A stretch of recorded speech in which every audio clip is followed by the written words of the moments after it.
watching Big Jet TV.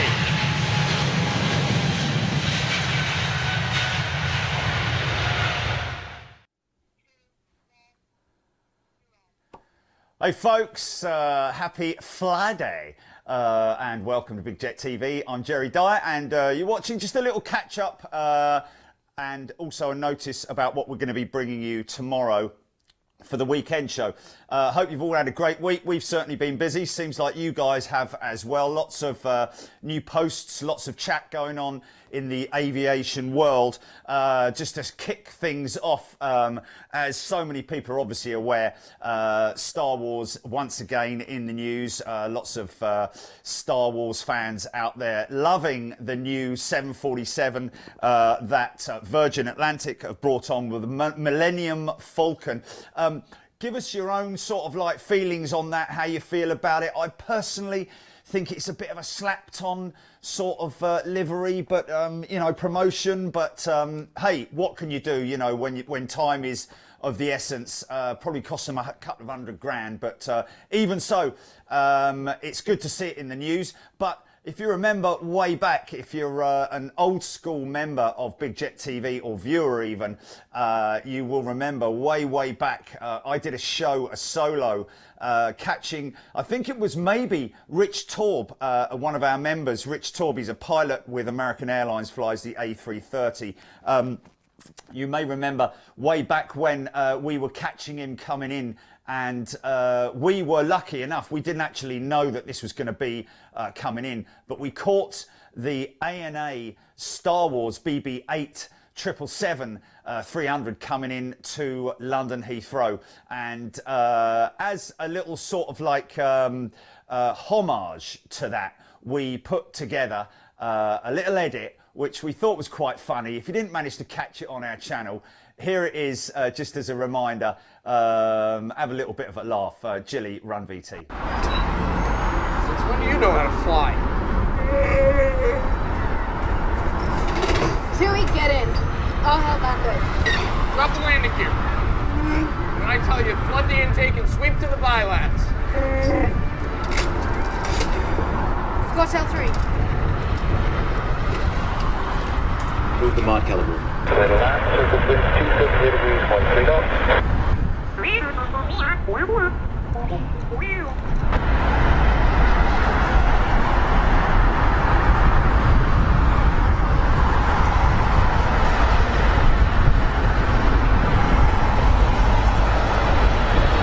Reverse. Chewie, lock in the auxiliary power.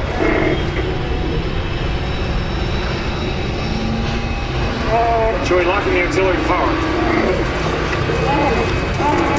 Why are we still moving towards it? Caught the tractor beam that's pulling us in.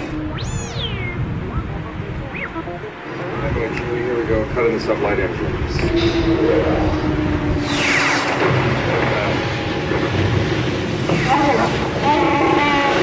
We come out of hyperspace in a meteor shower. Some kind of asteroid collision.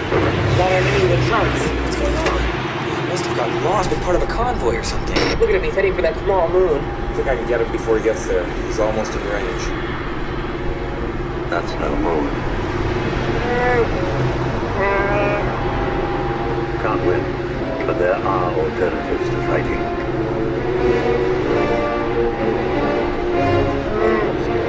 Not a bad bit of rescue, son. You know, sometimes I amaze even myself. What's so important? What's he carrying? The technical readouts of that battle station. I only hope that when the data's analyzed, a weakness can be found. It's not over yet. It is for me, sister. I'm gonna shut down everything but the emergency power systems. Sir, I'm almost afraid to ask, but does that include shutting me down too? No, I need you to talk to the Falcon and find out what's wrong with the hyperdrive. Possible this asteroid is not entirely stable. Not entirely stable. I'm glad you're here to tell us these things. Chewie, take the professor in the back and plug him into the hyperdrive. Well, there you go. A little bit of fun. Gary Andrew Carter, Megs Thompson, Philip Senft, Frankfurt Phil. How you doing, me old son?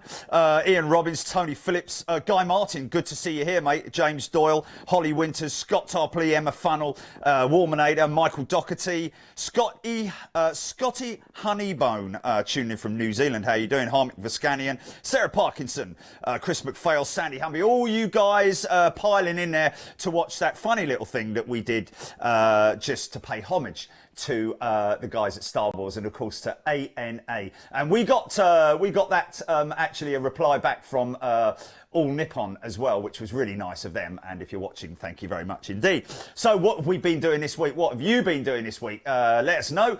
On Tuesday I got soaked to the bone, literally, just for you guys. Really enjoyed it. I was desperate to bring you some hot wet runway action from London Heathrow. It seemed like it had been such a long time since I brought you that I actually brought the midweek show forward to Tuesday, because that was when the worst of the rain was going to hit us, and boy did it, mainly in the channel members show. And we got some great footage there. Once the runway had dried, we also got some great sunset departures, as well as everything else going on, as we always do at London Heathrow. And a big thank you once again to the guys at the Renaissance Hotel. Can't thank you enough for that. So that was a great show. Hope everybody enjoyed it. Still ructions going on with the Thomas Cook collapse. Obviously, such a shame. You know, our hearts really go out to the staff, who seem to have been a bit sort of like ripped off by the directors. They ought to step up, to be perfectly honest with you. Step up and give some of that money back that you took, and put it into the coffers of those hard-working cabin crews and all the people who worked so hard for Thomas Cook, because they're the people that gave you a good name, not you boys sitting in the office pushing a pen around a desk. So reach into your pockets and give some of that money back, boys and girls. Right, here we go. Here's an interesting one. Went down and met up with RL from the Hilton Garden Inn. Now, as you guys know, we have a great relationship with the Hilton Garden Inn at London Heathrow, and I met up with him because we had a little chat on the phone, and I said, look, what can we do? Can we do something special, even better for our crew members? And we went down and had a discussion, and this is what we decided to do. He has chunked it right up and push the throttle forward and put another 10% on crew members discount at the Hilton Garden Inn. So if you're thinking of going to the Hilton Garden Inn, you now have a 30% discount on room rates. I went down and visited him, and this is what he had to say. So we've been working with Big Jet DV for about a year now, and we're really happy with how it's going. We're really pleased and proud to be part of this community, and we love the footage that Jerry gets from our roof. We love seeing all the comments and interaction with the members at home as well.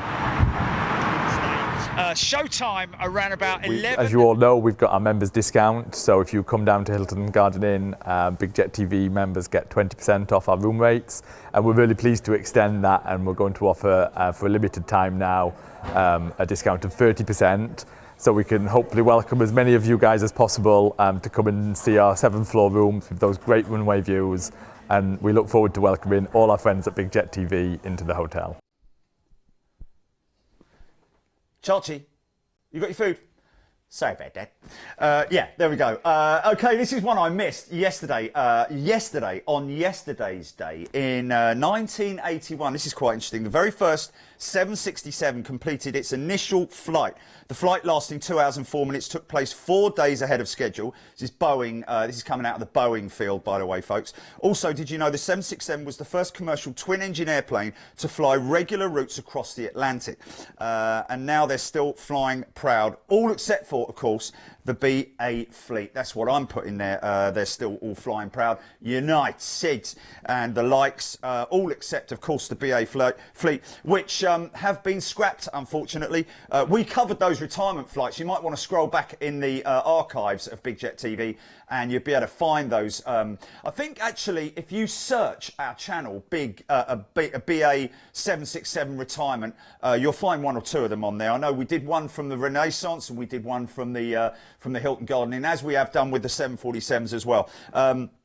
we like to keep on top of those ones because obviously it's really important.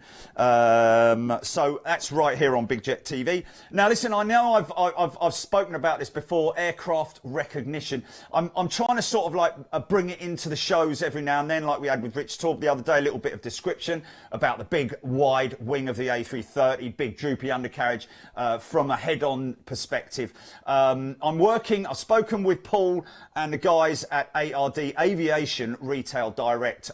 That's the one and only place you really need to go and get your models from, folks. If you're a model collector, which we know there are a lot of you guys who watch Big Jet TV, are model collectors, avid model collectors, and die-cast or plastic, whichever way you want to go. And they also do retro liveries as well as all the other kind of funky stuff, military and all that kind of thing. But I'm going to be doing a little piece with you guys on a weekly basis upcoming, which is going to be about aircraft recognition. We're going to get the models from ARD. So I'll bring them in here and we'll do a sort of comparison side by side. Like, for instance, we're going to do the A330 next to the Boeing 777, that kind of thing. So that's something to look out for in the upcoming weeks.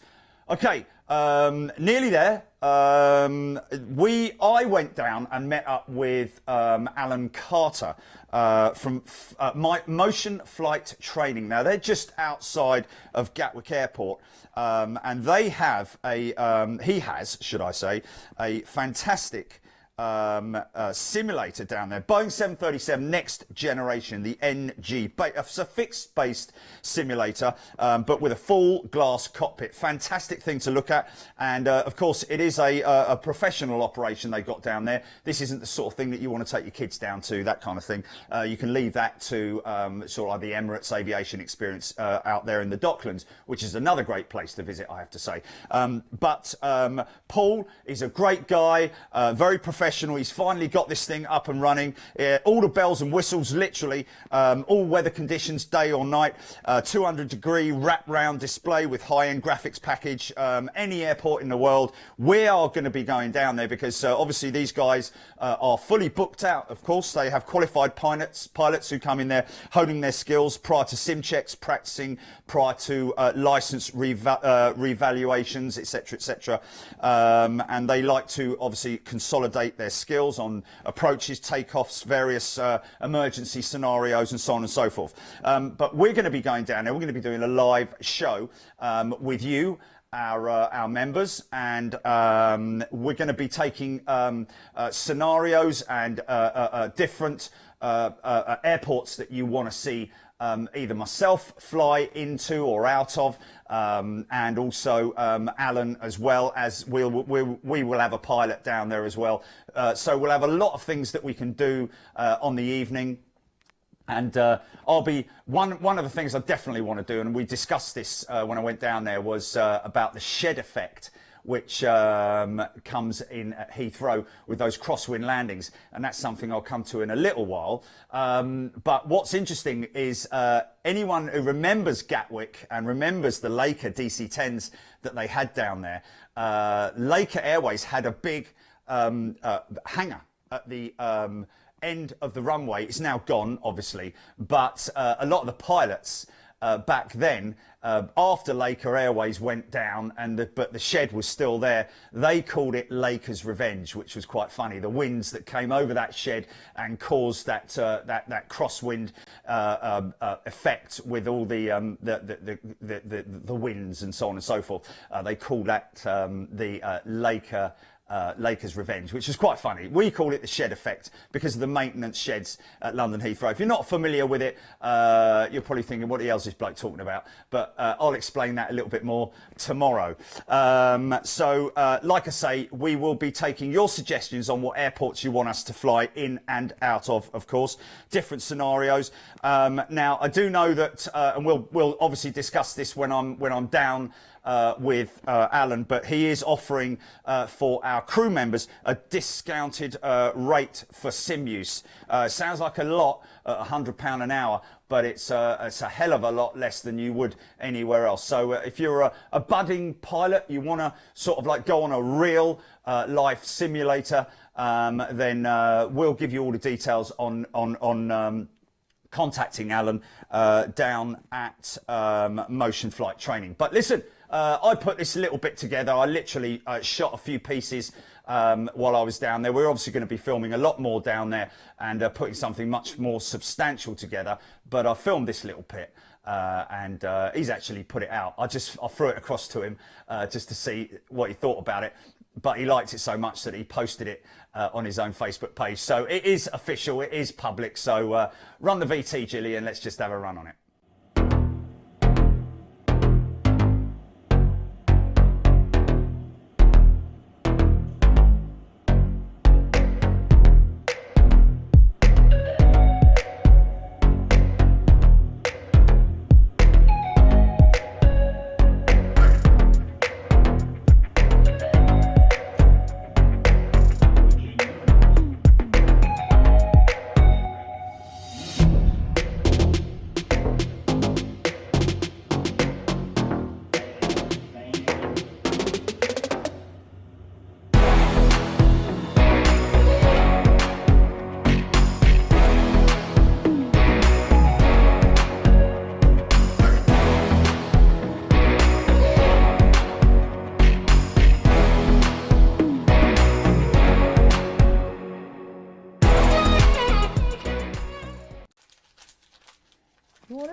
Oh, sorry.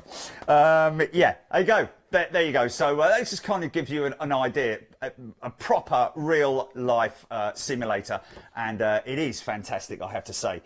So obviously Alan's done a fantastic job down there. If you want to look them up, Motion Flight Training, just Google that and that'll take you. They are literally right slap bang next to Gatwick Airport. I think he said something like they're closer than the terminal. They're closer to the end of the runway than terminal is to, or something like that. Anyway, but look them up, and we'll be doing a show down there in the upcoming weeks, probably after we get back from Los Angeles, of course, which is coming up next week, folks, don't forget. And that, of course, don't forget, is crew members only. Now, here we go. So, tomorrow, this weekend, tomorrow going to be back at London Heathrow for departures out of 27 right. Now, I know you guys like a bit of London Heathrow because there is so much action going on. There is never very little moment for us to pause. 2 hours just goes bang like that. We're usually there for 3, maybe even more, depending upon what we're going to be doing. However, tomorrow we've got a crew member's parents, Andrew French. Now, they're flying out of London Heathrow tomorrow around about 10:40 in the morning. So we are going to be going live around about 8 a.m. tomorrow morning. That's 8 a.m. UK time, folks, so make a note of that. And we'll be bringing you all the early morning action because at this time of year you're getting all that condensation in on the engine intakes, and it looks pretty spectacular. Now, depending upon how things go, we are hearing the weather is showing that it's going to be pretty gusty tomorrow afternoon. So if that's the case, then I may well get myself back down to London Heathrow to do a special afternoon show for some crosswind landings, which we always love to see because we always like to see those pilot skills. And by the sounds of it, it is going to be a direct crosswind straight across those sheds. So join us tomorrow morning around about 8 a.m. and we'll love to see you there, and enjoy your evening, whatever you're doing. Be good to the animals and look after yourselves as well. Drink responsibly, etc., etc. Thanks a lot, folks, for tuning in, and I will see you on Big Jet TV live tomorrow morning. Take it easy. See ya. Bye-bye.